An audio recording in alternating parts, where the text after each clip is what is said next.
గారు చేసిన ప్రసంగం వింటూ ఉంటే నాకు చాలా ఆవేదన కలిగింది. అదే ఆవేదన మీ అందరికీ కలిగినట్లయితే మీరు నేను కూడా మనసులో అనుకుంటున్నాను. ఎందుకంటే భారత జాతి నిద్రపోతున్నంతగా ప్రపంచంలో ఏ జాతి నిద్రపోవడం లేదు. కుంభకర్ణ నిద్రపోతున్నది భారత జాతి.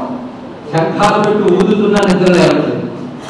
తనకి తాను నాశనం అయిపోతున్నా వెళ్ళిపోవడం లేదు. అలాంటి జాతి భారత జాతి. ఈ దుస్థితి భారత జాతి కలుగుతోంది. అందుకే మనకు జరుగుతున్న అనేక అన్యాయాలు, మనకు మనం చేసుకుంటున్న అన్యాయాల నుంచి మనల్ని మనం ఉద్ధరించుకోవాల్సిన అవసరాన్ని పెద్దవాళ్ళు చెప్తూ ఉన్నా మనం మేల్కొనలేకపోతున్నాం, స్పందించలేకపోతున్నాం. ఇది దుస్థితి. ముందు దానికి బయటపడాలి. లేకపోతే భారతదేశంలో ఆవును రక్షించాలి అని ఉద్యమించడం ఒక వేదనాభరితమైన విషయం. ఎంత బాధాకరంటే నీ తల్లిని నువ్వు కాపాడుకోని పిల్లాడికి చెప్పడం ఎంత అజ్ఞానమో, ఆవుని కాపాడుకోని మనకి చెప్పడం కూడా అంతే అజ్ఞానం. అలాంటి పరిస్థితులు ఉన్నాము. ఇప్పుడు విశ్వమంగళ గోగ్రామ యాత్ర అన్నారు. గో గ్రామ విశ్వమంగళ 3 శబ్దాలు ఉన్నాయి. గ్రామాలు దేశాన్ని పట్టుకోవాలని గాంధీ గారు చాలా ఘోషించారు. ఇప్పుడు గాంధీ గారి పేరుతో బతికి పట్ట కట్టినటువంటి పార్టీలు, గాంధీ గారి పేరు తోకలకు తగిలించుకున్న వ్యక్తులు కూడా గాంధీ గారికి అన్యాయం చేస్తున్నారు. అది మనకు తెలుసు. ఆయన భారతదేశానికి గ్రామాలు పట్టుకోమని అన్నప్పుడు ఆ గ్రామానికి పట్టుకోమని గోవులు. అందుకే గో ఉన్నదే గ్రామం అవుతుంది. గ్రామాల నుంచి మనకు తిండి వస్తుంది. తిండికి ఆధారం ఆవు. ఈ మధ్య ఈ విశ్వమంగళ గోగ్రామ యాత్ర సందర్భంగా ఉద్యమంగా తిరుగుతూ ఉంటే అనేక మంది మహానుభావులు మాకు కనబడ్డారు. అందులో కేవలం గోవు యొక్క ఈ గోమయము, గోమూత్రము వీటి ఆధారంగా పంటలు పండిస్తూ అధిక దిగుబడిని సాధించినటువంటి రైతులు కనబడ్డారు. పైగా వారు పండించినటువంటి పంటల్లో సత్తు ఉందిట, ఆ పంటలకు క్రిములు లేవుట. దీని గురించి మొత్తం విదేశాల నుంచి వచ్చి పరిశోధన చేశారు. 22 విదేశాలు వచ్చి గో ఆధారిత వ్యవసాయ క్షేత్రాల మీద పరిశోధన చేశారు. కానీ మన ప్రభుత్వాలు మాత్రం పట్టించుకోవడం లేదు. కారణం, వాళ్ళు ఏదో ఒక మతం వాళ్ళని తృప్తిపరచడానికి కోసం ఇక్కడ గోవధ జరుగుతుందని నిర్లక్ష్యం చేస్తున్నారు. అంటే గోరక్షణ అనేది ఒక మతపరమైన అంశంగా భావిస్తున్నాం. మనం కూడా అదే అనుకుంటున్నాం. లేకపోతే ఆలయంలోనే గోవు గురించి చెప్పుకుంటున్నాం. కానీ ఈ రోజు నిజానికి కడప గ్రామం గ్రామంగా కథలు రావాల్సిన విషయం ఇది. అలాంటిది ఎంతమంది వచ్చారు ఇక్కడికి? మా పార్టీకి మిత్రులు ఈ విషయానికి ఎంత ప్రాధాన్యం ఇస్తున్నారో చెప్పండి. ఎక్కడో మురికాలో ఓపెన్ అయితే దానికి పతాక శిక్షలు ఇస్తారే, దేశానికి ముఖ్యమైనటువంటి గోవు గురించి ఉద్యోగం జరుగుతుంటే పత్రికలు ఎక్కడో చిన్న భాగం ఇస్తారు.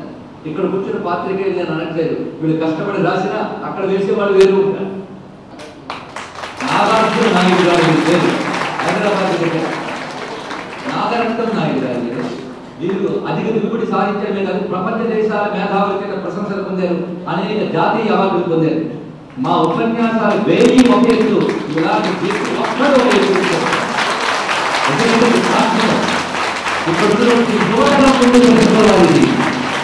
భారతదేశం పచ్చగా ఉండాలంటే గోవు పచ్చగా ఉండాలి అనేటువంటి కుటుంబం అంతా.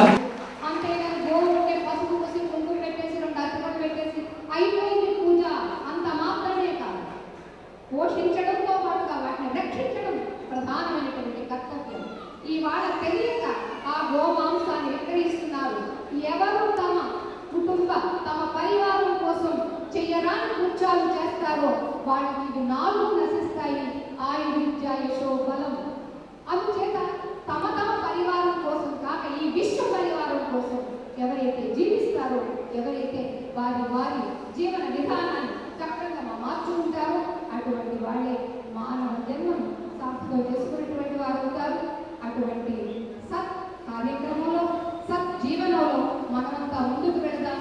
ఇదే మన బోర్డు తిరుపతి వారు మనకి అధ్యక్షుడు గంగాధర్ గారు కూడా చెప్పారు, జీవామృతం ఘన జీవామృతం. ప్రతి వ్యక్తి అమృత స్వరూపుడైనటువంటి కారణంగా తాను ఆ అమృత తత్వాన్ని గుర్తించాలి అంటే గోవు యొక్క పంచగ వ్యక్రాసన చేయాలి. ఇది చాలా అవసరం. అది మనం ఆ పంథాలో నడుస్తూ విశ్వానికి మంగళాన్ని కలిగిస్తూ మనమంతా కూడా మాంగళ్యాన్ని కలిగించుకుందాముగాక అని కలియుగ ప్రత్యక్ష దైవమైనటువంటి వెంకటేశ్వర స్వామి శ్రీ చరణారవిందములకు భక్తి శ్రద్ధాపూర్వక ప్రణామాన్ని సమర్పిస్తూ మొదటగా శ్రీ శంకర్లాంటి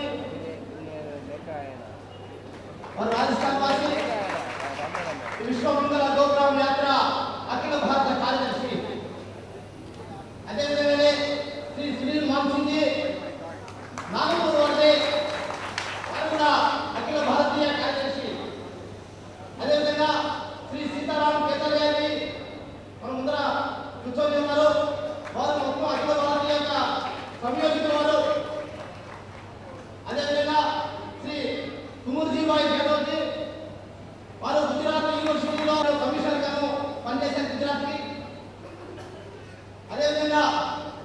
గోవిందాజీ వారు కూడా ముందున్నారు. తమిళనాడు దక్షిణ భారతదేశం మొత్తానికి కూడా వారు సంకేతింపు వందే వందే వందే. వేదిక నలకరించిన పూజ్య మహాత్ములకి,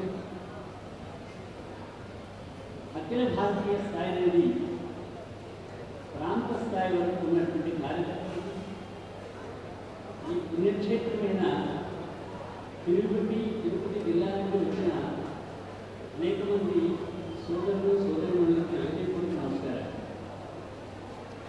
ఇప్పుడే చెప్పారు, 108 రోజుల పాటు జరిగే విశ్వమంగళ ప్రోగ్రాం యాత్ర 20,000 కిలోమీటర్లు ప్రయాణం చేసి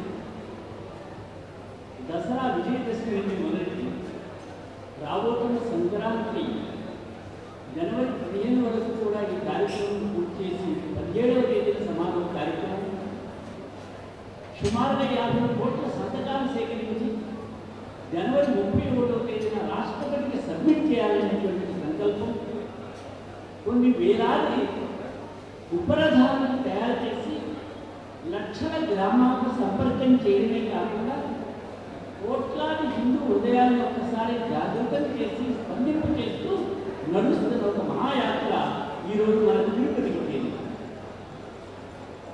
అంటే ఈ సందర్భంలో చాలా చక్కని విషయాలు మనం ముందుంచారు.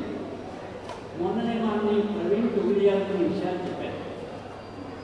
వేద కాలం నుండి మొన్నటి 14వ శతాబ్దం వరకు కూడా ఈ భూమి మీద గోవులు చంపిన చరిత్ర ఎక్కువ లేదు. కాదంటే కొందరు కోపంతో తల్లిదండ్రులు చంపారేమో, అన్నదమ్ములు చంపుతున్నారేమో, మరి ఇంకేదైనా జరిగిందేమో, కానీ గోవులు చంపడం అనేటువంటి చరిత్రలో విన్నటువంటిది.